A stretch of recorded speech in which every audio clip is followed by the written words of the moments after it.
Gangapur police ठाणे beat मार्शलची उल्लेखनीय कामगिरी, कोयत्यासह 2 इसम जेरबंद. दिनांक 10/6/2026 कॉलेज रोड बीट मार्शलचे पोलीस अंमलदार 2237 दीपक दुसाने व पोलीस अंमलदार स्वप्नील रणमाडे हे सिरीन मेडोज भागात पेट्रोलिंग करीत असताना त्यांना माहिती कॉलद्वारे मिळाली की रतनजी स्वीटच्या मागच्या बाजूस असलेल्या बांधकाम साईटवर अनेक मुलांचे भांडण चालू आहे, म्हणून पोलीस अंमलदार दुसाने व पोलीस अंमलदार रणमाडे यांनी सदर ठिकाणी जाऊन आम्हाला मिळालेल्या कॉलची खात्री केली असता तिथे मुलांचा वाद चालू असल्याचे दिसले. तर पोलिसांना बघून पळून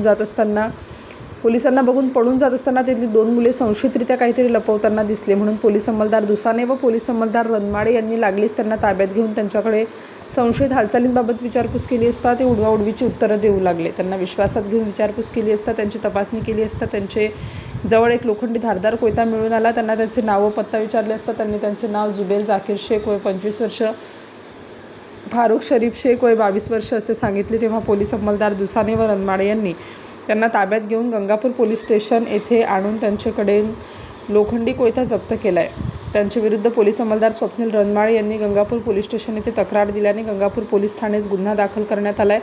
तसेच जुबेर जाकीर शेख याच्याविरुद्ध इंदिरानगर पोलीस स्टेशन येथे शरीराविरुद्धचे गुन्हे दाखल आहेत. सदरची उल्लेखनीय कामगिरी गंगापूर पोलीस स्टेशनचे वरिष्ठ पोलीस निरीक्षक श्री अशोक शरमाळे, बीट मार्शलचे पोलीस अंमलदार दीपक दुसाने, पोलीस अंमलदार स्वप्नील रणमाडे, पोलीस अंमलदार मौडे यांनी केली असून गुन्ह्याचा पुढील तपास पोलीस अंमलदार दुसाने हे करीत आहेत. स्टार न्यूजसाठी मोहसिन पठाण, नाशिक.